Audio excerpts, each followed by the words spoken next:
नमस्कार दोस्तों, आप सभी का आपके अपने YouTube channel GK help with जेआरबी पर हार्दिक अभिनंदन एवं स्वागत है।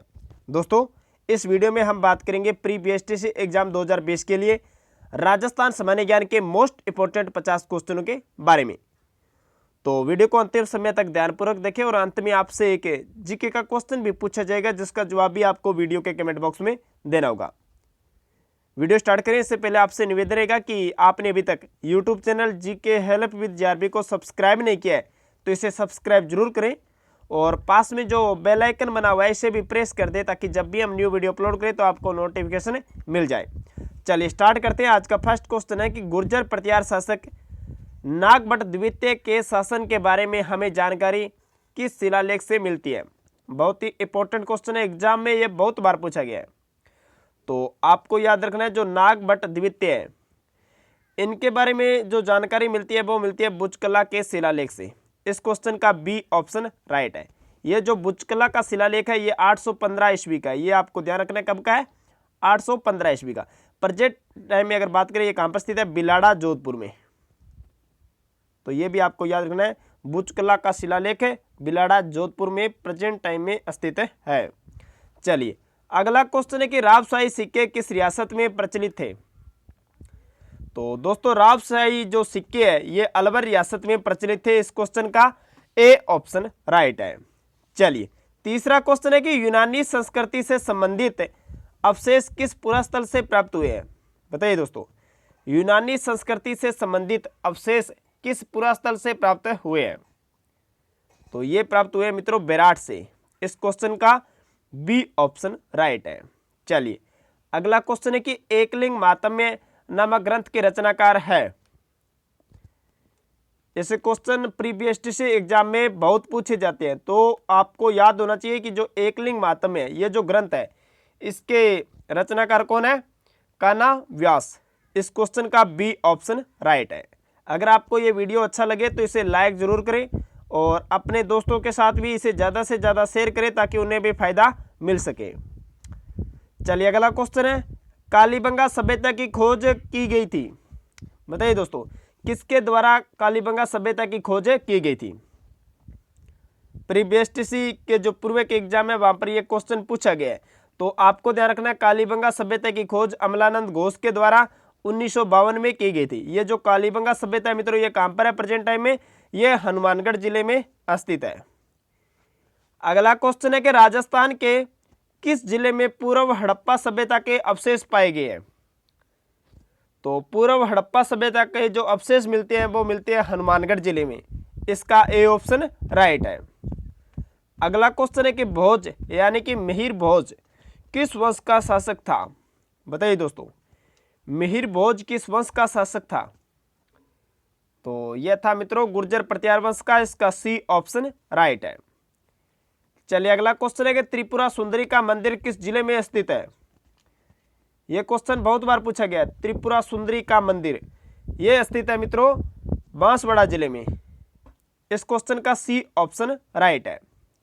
चलिए अगला क्वेश्चन है कि 1857 की क्रांति के समय टोंक रियासत का नवाब कौन था।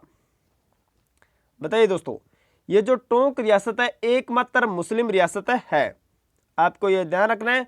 और इस रियासत का संस्थापककर्ता कौन था, अमीर खां पिंडारी था, अमीर खां पिंडारी। और 1857 की क्रांति के समय इस रियासत का जो नवाब था वो था नवाब नजीर खां। इसका बी ऑप्शन राइट है। इंपॉर्टेंट क्वेश्चन ये दोनों ध्यान रखना है। एकमात्र मुस्लिम रियासत थी और इसका संस्थापककर्ता था अमीर खां पिंडारी और 1857 की क्रांति के समय नवाब नजीर खां यहाँ का नवाब था। चलिए अगला क्वेश्चन है, 1857 की क्रांति के समय राजपूताना की किस रियासत के शासक को बाकर जंगल में निवास करना पड़ा। तो बताइए राजपूताना की कौन सी रियासत थी जिसके शासक को बाकर जंगल में निवास करना पड़ा था 1857 की क्रांति के समय। तो वो रियासत थी बांसवाड़ा और यहाँ के शासक थे लक्ष्मण सिंह। इस क्वेश्चन का डी ऑप्शन राइट है। चलिए अगला क्वेश्चन है कि दूध व खारा किसान आंदोलन किसके नेतृत्व में किया गया। बताइए दोस्तों, दूध व खारा किसान आंदोलन है ये किया गया था मित्रों चौधरी हनुमान सिंह के नेतृत्व में। इस क्वेश्चन का बी ऑप्शन राइट है। और ये जो किसान आंदोलन है मित्रों, ये बीकानेर रियासत के अंतर्गत आता था, ये भी आपको याद रखना है। अगला क्वेश्चन है कि 30 मार्च 1949 को स्थापित है वृहद राजस्थान के प्रथम प्रधानमंत्री कौन थे? बताइए दोस्तों, वृहद राजस्थान के प्रथम प्रधानमंत्री कौन थे? तो इसका याद रखना हीरालाल शास्त्री। इसका डी ऑप्शन यहाँ पर राइट है। जो एकीकरण का प्रथम चरण था उसका नाम था मत्स्य संघ, और मत्स्य संघ के प्रधानमंत्री थे शोभाराम कुमावत। इसके बाद पूर्व राजस्थान संघ या राजस्थान संघ, इसके प्रधानमंत्री थे गोकुललाल असावा। फिर मित्रों संयुक्त राजस्थान, और संयुक्त राजस्थान संघ के जो प्रधानमंत्री थे वो थे माणिक्यलाल वर्मा। और जो वृहद राजस्थान है इसके प्रधानमंत्री थे हीरालाल शास्त्री। और अधिकांश राजस्थान का इस समय एकीकरण हो गया था। इसी के कारण दोस्तों 30 मार्च को राजस्थान दिवस मनाया जाता है, ये भी आपको ध्यान रखना है। यह क्वेश्चन प्रीवीएस एग्जाम में पूछा गया कि राजस्थान दिवस कब मनाया जाता है, तो आपको याद रखना है 30 मार्च को। अगला क्वेश्चन है कि रियासतों के भारतीय संघ में विलय से पूर्व अस्तित्व में रहा कुशलगढ़ ठिकाना वर्तमान में किस जिले में स्थित है? बताइए दोस्तों, जो कुशलगढ़ ठिकाना है ये वर्तमान में किस जिले में स्थित है? तो मित्रों ये स्थित है बांसवाड़ा जिले में। इस क्वेश्चन का सी ऑप्शन राइट है। आपको मैं बताता हूं 19 तो रियासतें थी और 3 ठिकाने थे, एक केंद्र शासित प्रदेश था। तो आपको मैं बता देता हूं ये जो 3 ठिकाने थे इन्हें आप याद रख सकते हैं नकुल से, न से नीमराणा, क से कुशलगढ़, ल से लावा। ये जो लावा है ये कहाँ पर है? टोंक में। कुशलगढ़ कहाँ पर है? बांसवाड़ा में। और नीमराणा है अलवर में। तो ये आपको ध्यान रखनी है। और एकमात्र जो केंद्र शासित प्रदेश था उसका नाम था अजमेर मेरवाड़ा। चलिए अगला क्वेश्चन है कि भीलों का प्रसिद्ध लोकनाट्य कौन सा है? तो जो भीलों का प्रसिद्ध लोकनाट्य है वो है मित्रों गवरी। इसका ए ऑप्शन राइट है। चलिए नेक्स्ट क्वेश्चन है, गोपी जी भट्ट राजस्थान के किस लोकनृत्य शैली के कलाकार है? तो दोस्तों गोपी जी भट्ट है ये तमाशा लोकनृत्य शैली के कलाकार है। इसका ए ऑप्शन राइट है। अगला क्वेश्चन है, संगीत जगत से जुड़े किस कलाकार को मरणोपरांत राजस्थान रत्न से सम्मानित किया गया? ऑप्शन आपके सामने, इन्हें ध्यानपूर्वक देखिए फिर इसका जवाब दीजिए। तो जगजीत सिंह को मरणोपरांत राजस्थान रत्न से सम्मानित किया गया था। इसका सी ऑप्शन राइट है। चलिए अगला क्वेश्चन है कि कामायचा का संबंध किस जाति से है? कामायचा का जो संबंध है मित्रों वो है मांगणियार जाति से। इसका ए ऑप्शन राइट है। यह भी क्वेश्चन इंपॉर्टेंट है, एग्जाम में अक्सर पूछा जाता है। तो आपको ध्यान रखना है जो कामायचा वाद्य यंत्र है इसका संबंध किस जाति से है? मांगणियार।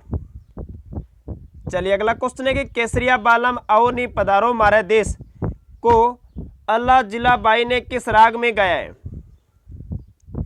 तो दोस्तों अल्लाह जिला बाई ने ये जो केसरिया बालम आओ नी पधारो मारे देश इसे मांड राग में गाया है। इसका ए ऑप्शन राइट है। और केसरिया बालम आओ नी पधारो मारे देश राजस्थान का राज्य गीत है। कई बार एग्जाम में पूछा जाता है कि राजस्थान का राज्य गीत कौन सा है, तो आपको ये ध्यान रखना है केसरिया बालम आओ नी पधारो मारे देश। चलिए अगला क्वेश्चन है कि सीठने लोकगीत है। बताइए दोस्तों, ये जो सीठने लोकगीत है ये एक प्रकार के गाली गीत होते हैं। इसका ए ऑप्शन राइट है। अगला क्वेश्चन है वह कौन सी जनजाति है जो मुख्यतः कत्था तैयार करने का कार्य करती है? कत्था तैयार करने का कार्य करती है मित्रों कथोड़ी जनजाति। इसका ए ऑप्शन राइट है। नेक्स्ट क्वेश्चन है कि धींगा गंवर बेंतमार मेला कब और कहां लगता है? धींगा गंवर बेंतमार मेला कब और कहां लगता है? तो ये लगता है मित्रों वैशाख कृष्ण तृतीया जोधपुर में। इसका ए ऑप्शन राइट है। ये ध्यान रखना कब, यानी कि वैशाख कृष्ण तृतीया को कहां पर, यानी कि जोधपुर में धींगा गंवर बेंतमार मेला लगता है। अगला क्वेश्चन है कि अमर कांचली क्या है? अमर कांचली मित्रों एक भाई द्वारा बहन को दिया गया वचन। इसका सी ऑप्शन राइट है। एक भाई द्वारा बहन को दिया गया वचन अमर कांचली कहलाता है। चलिए नेक्स्ट क्वेश्चन है कि वर पक्ष वाले वधु के लिए जो कपड़े गहने जेवर आदि बनवाते हैं उन्हें कहा जाता है? बताइए दोस्तों। तो दोस्तों जो वर पक्ष वाले वधु के लिए कपड़े गहने जेवर बनवाते हैं उन्हें कहते हैं बरी पड़ला। इस क्वेश्चन का बी ऑप्शन राइट है। अगर आपने वीडियो को लाइक नहीं किया तो इसे लाइक जरूर करें और वीडियो के अंत में यह जरूर बताएं कि ये जो टोटल 50 क्वेश्चन है, इन 50 क्वेश्चनों में से आपके कुल कितने क्वेश्चन राइट है हो रहे हैं। और यहाँ पर आपका मूल्यांकन भी हो जाएगा और प्री बीएसटीसी एग्जाम से रिलेटिव आपकी कैसी तैयारी चल रही है वो भी आपको पता चल जाएगा। चलिए अगला क्वेश्चन है कि मेमंद आभूषण पहना जाता है। तो दोस्तों ये पहना जाता है सिर पर। इसका ए ऑप्शन राइट है। ये भी बहुत बार एग्जाम में क्वेश्चन पूछा गया है। चलिए नेक्स्ट क्वेश्चन है, जिस जिले से 70 डिग्री पूर्वी देशांतर रेखा गुजरती है वह है? बताइए दोस्तों, ये जो 70 डिग्री पूर्वी देशांतर रेखा है ये किस जिले से गुजरती है? तो ये गुजरती है जैसलमेर जिले से। इसका सी ऑप्शन राइट है। 26वां क्वेश्चन है कि डॉक्टर सर्वपल्ली राधाकृष्णन शिक्षा संकुल कहां पर स्थित है? तो डॉक्टर सर्वपल्ली राधाकृष्णन शिक्षा संकुल जयपुर में स्थित है। इसका ए ऑप्शन राइट है। अगला क्वेश्चन है, बातारी फुलवारी नामक ग्रंथ के रचयिता कौन है? बताइए दोस्तों, बहुत बार एग्जाम में पूछा गया है। ये जो बातारी फुलवारी नामक ग्रंथ है इसके जो रचयिता है वो है विजयदान देथा। इसका ए ऑप्शन राइट है। 28वां क्वेश्चन है कि अशोक का अभिलेख राजस्थान में स्थित है। बताइए अशोक का अभिलेख राजस्थान में कहां पर स्थित है? तो ये मित्रों विराटनगर में भी स्थित है और बाबरू में भी स्थित है। इसका डी ऑप्शन यहाँ पर राइट जो 1 व 2 दोनों। चलिए अगला क्वेश्चन है, राजस्थान के निम्नलिखित में से कौन सा एक भौतिक विभाजन सर्वाधिक क्षेत्रफल वाला है? बताइए दोस्तों, जो राजस्थान का कौन सा भौतिक विभाजन है जो सर्वाधिक क्षेत्रफल रखता है? तो ये रखता है मित्रों उत्तर पश्चिमी मरुस्थलीय प्रदेश। इसका सी ऑप्शन राइट है। इसी के अंतर्गत थार का मरुस्थल आता है, ये आपको ध्यान रखना है। अगला क्वेश्चन है कि राजस्थान के कौन से जिले में उड़िया पठार स्थित है? बताइए दोस्तों, उड़िया का जो पठार है ये राजस्थान के कौन से जिले में स्थित है? तो ये स्थित है सिरोही जिले में। इसका सी ऑप्शन राइट है। यह राजस्थान का सबसे ऊंचा पठार है, ये आपको ध्यान रखना है। क्वेश्चन में पूछा जाए कि उड़िया पठार की ऊंचाई कितनी है तो आपको ध्यान रखना है 1360 मीटर उड़िया पठार की ऊंचाई है। यह एग्जाम में पूछा गया है, आपको ध्यान रखना है उड़िया पठार की ऊंचाई है 1360 मीटर। चलिए अगला क्वेश्चन है, निम्नलिखित में से कौन सा राजस्थान की जलवायु को प्रभावित करने वाला आधारभूत तत्व है? राजस्थान की जलवायु को प्रभावित करने वाला जो आधारभूत तत्व है वो है मित्रों तापमान। इसका सी ऑप्शन राइट है। अगला क्वेश्चन है, राजस्थान में मरुस्थलीकरण की सबसे प्रभावी प्रक्रिया कौन सी है? राजस्थान में मरुस्थलीकरण की जो सबसे प्रभावी प्रक्रिया है वो है मित्रों पवन अपरदन। इसका सी ऑप्शन यहां पर राइट है। अगला क्वेश्चन है, राजस्थान में वर्ष 2014-15 के दौरान सर्वाधिक बाजरे का उत्पादन निम्नलिखित में से किस एक जिले में किया गया? बताइए दोस्तों, सर्वाधिक जो बाजरे का उत्पादन किया गया था वो किया गया था अलवर जिले में। इसका सी ऑप्शन यहां पर राइट है। चलिए अगला क्वेश्चन है, निम्नलिखित में से कौन सी भेड़ की प्रजाति भारतीय मेरिनो के नाम से जानी जाती है? कौन सी भेड़ की प्रजाति भारतीय मेरिनो के नाम से जानी जाती है? तो चोकला ये भेड़ की प्रजाति है, इसे भारतीय मेरिनो के नाम से जाना जाता है। यह क्वेश्चन भी प्री बीएसटीसी एग्जाम में पूछा गया है तो आपको याद रखना है।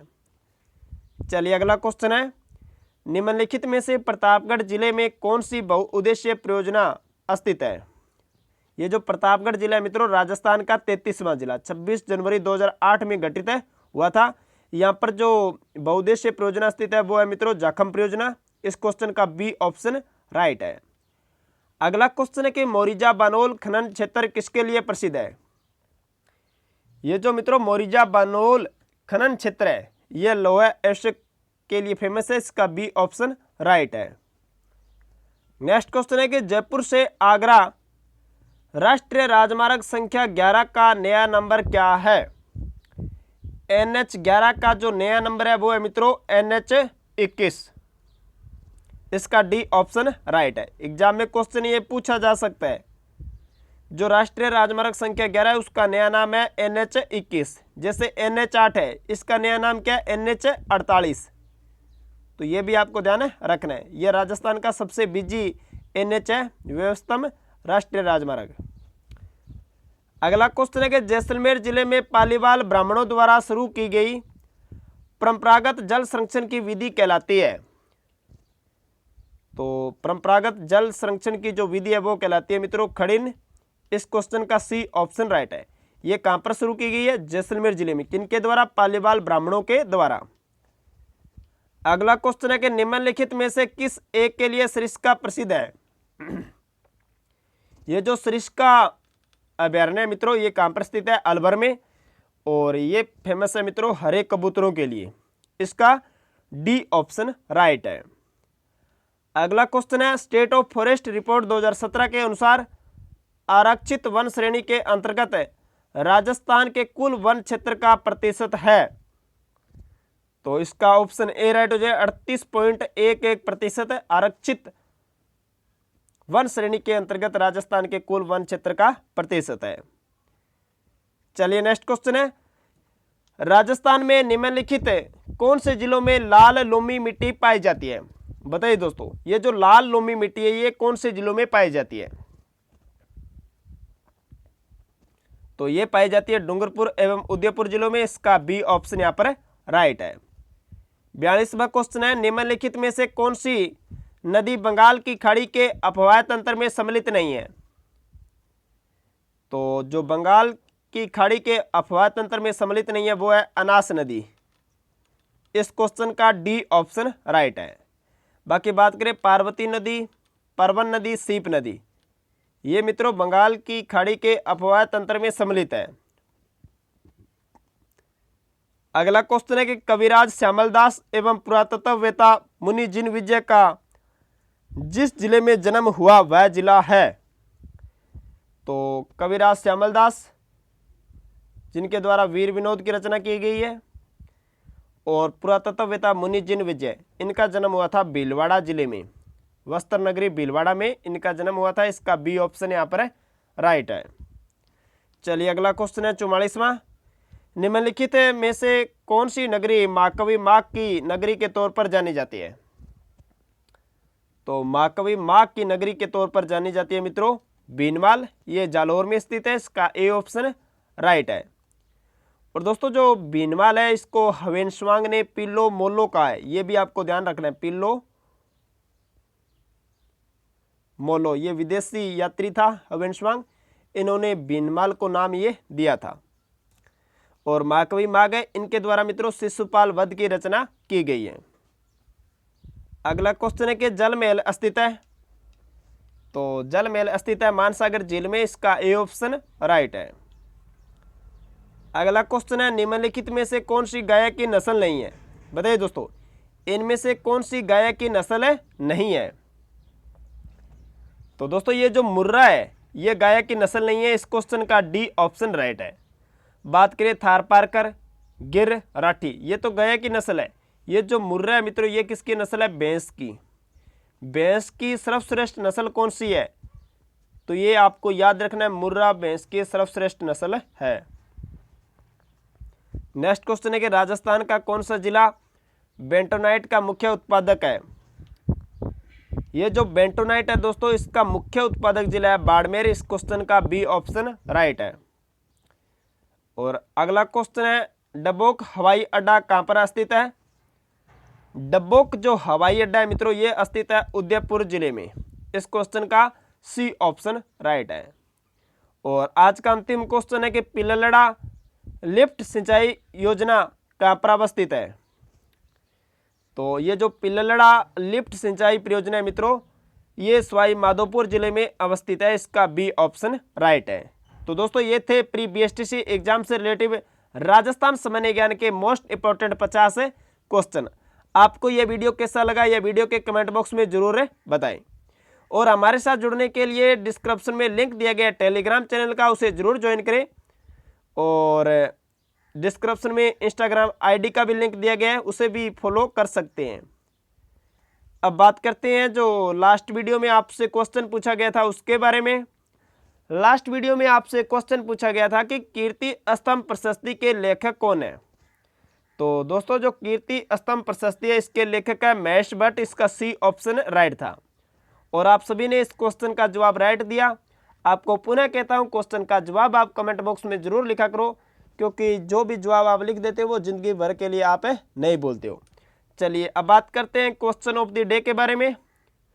आज का क्वेश्चन है आपके सामने कि राजस्थान में अशोक का अभिलेख कहां प्राप्त हुआ था। ऑप्शन आपके सामने बडली, बरनाला, विराट, बुचकला। तो इसका जवाब आपको वीडियो के कमेंट बॉक्स में देना है। मिलते हैं नेक्स्ट वीडियो में बहुत जल्दी, तब तक के लिए जय हिंद, वंदे मातरम, जय भारत।